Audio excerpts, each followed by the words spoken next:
team. Mungu awabariki kwa pamoja. Naamini Mungu amekutembelea na amekugusa. Kama ulikuwa makini katika uwepo wa Mungu, hautabakia kuwa jinsi ulivyokuwa. Nguvu za Mungu zimekushukia na Mungu amebeba mizigo yako. Tuliza dhoruba. Tuliza dhoruba yuko mahali hapa. Dhoruba yoyote unayoipitia yuko tayari kuibeba. Yuko tayari kukupa ushindi. Tuliza dhoruba yuko mahali hapa. Una shida yoyote, mwambie, mweleze, maana yuko mahali hapa kutetee. Yuko mahali hapa kupigania. Yuko mahali hapa akutendee. Usijali, mweleze tu. Sasa dhoruba ni nini? Dhoruba ni nini? Dhoruba ni mawimbi makali baharini.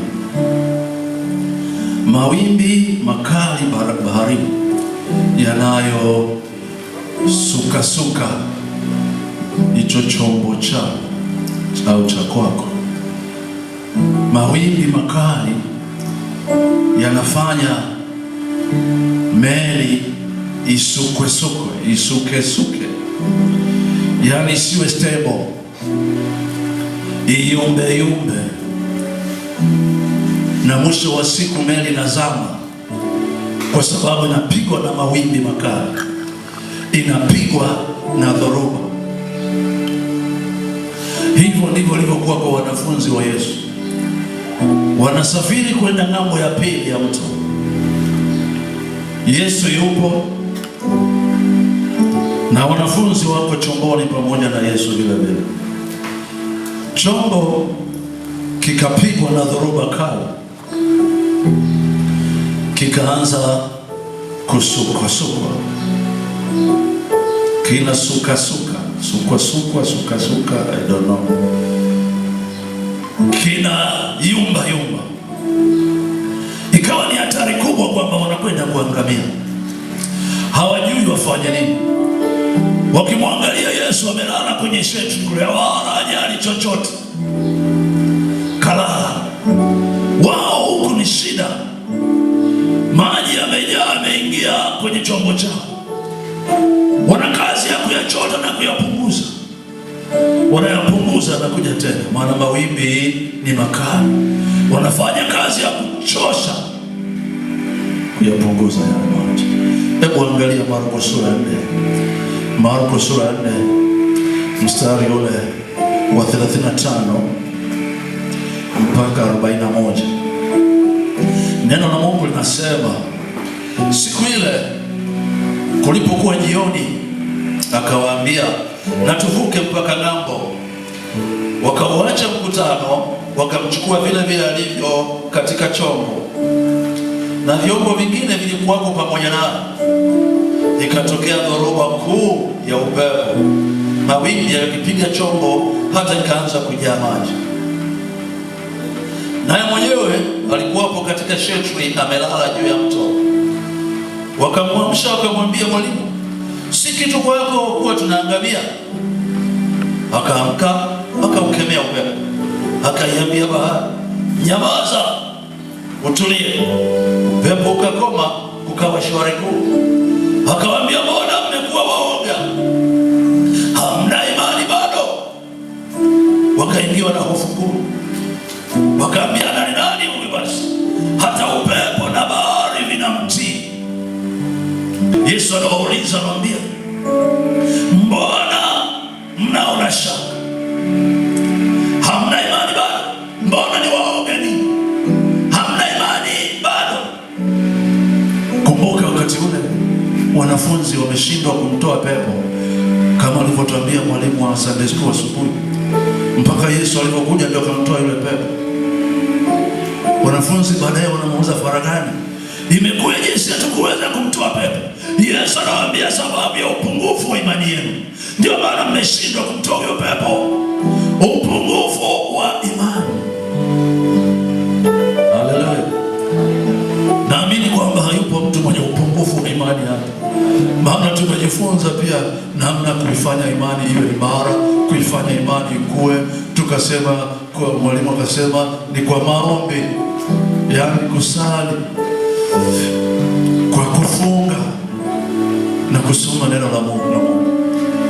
Hivyo vitu vyote vinaimarisha imani yako. Lakini tunaona wanafunzi hawa hawana imani bado. Ndio maana ni waoga. Ninaamini wewe hauna mashaka. Hata inapotokea lolote lile, hautakuwa na hofu ya namna yoyote. Hautakuwa na hofu, kwa sababu aliye ndani yako ni mkuu kuliko aliye nje, kuliko aliye katika dunia. Aliye ndani yako ni mkuu. Lakini wanafunzi wakaogopa, wakawa na hofu. Mawimbi ni makali. Siku zote baharini kuna mawimbi, hauwezi kuyakwepa. Wewe maana mmeingia kwenye chombo tu, ujue mawimbi hapo, ujue dhoruba itatokea. Sasa ukiwa na imani, dhoruba itokee isitokee, wewe unashinda na kuifikia ile safari yako. Sasa maisha yetu ni safari. Kama wanafunzi wanasafiri, wanaenda ng'ambo ya pili ya mtu, na sisi tunasafiri. Hakuna jambo gumu la kumshinda. Ni nini unachopitia wewe? Ni jambo gani unapitia wewe kiasi cha kutokuamini uwezo wa Mungu? Leo muamini Yesu. Unaposikia ujumbe huu, hapo hapo ulipo, badilisha imani yako, imwelekee Yesu katika mambo yote. Imani yako imwelekee Yesu. Anaweza. Hakuna neno gumu la kumshinda yeye. Acha kubebelea hiyo mizigo wewe mwenyewe. Acha kubebelea hizo fadhaa wewe mwenyewe. Mtwishe hizo fadhaa, mtwishe hiyo mizigo, hata yanyosha mapito yako. Utakwenda salama, utakwenda kwa raha, kwa sababu yeye amechukua huo mzigo. Ndio upo unasikiza neno, lakini umekandamizwa na mizigo. Yesu alisema, jitieni nira yangu, mjifunze kwangu, kwa maana nira yangu ni laini na mzigo wangu ni mwepesi, nanyi mtapata raha nafsini mwenu. Haleluya, haleluya kanisa, haleluya kanisa, changamka. Jitieni nira yangu, mjifunze kutoka kwangu, maana nira yangu ni laini na mzigo wangu ni mwepesi, nanyi mtapata raha nafsini mwenu. Ni nani anayekimbia raha? Yupo mtu anayekimbia raha?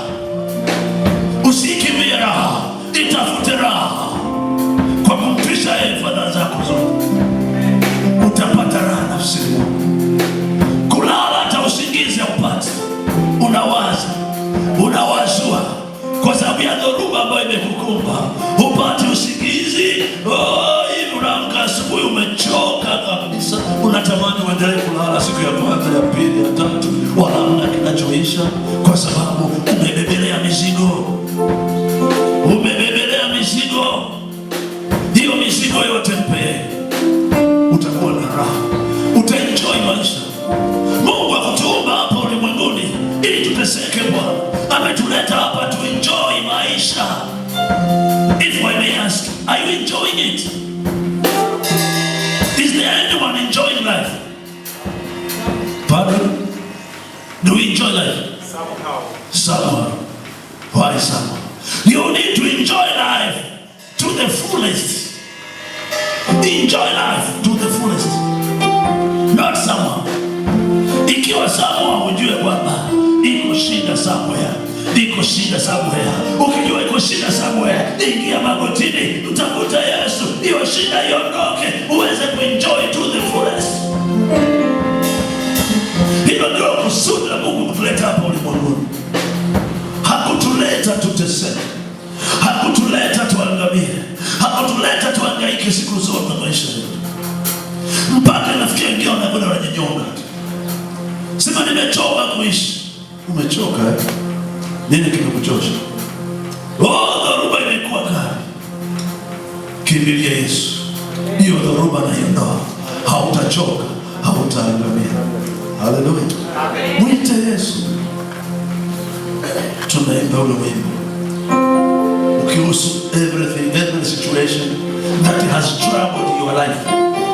Kama ulikuwa hujui Kiingereza, in every situation that has troubled your life, kwamba katika hali yoyote ambayo imesumbua maisha yako, akimaanisha dhoruba vile vile zinasumbua maisha yako, waite Yesu.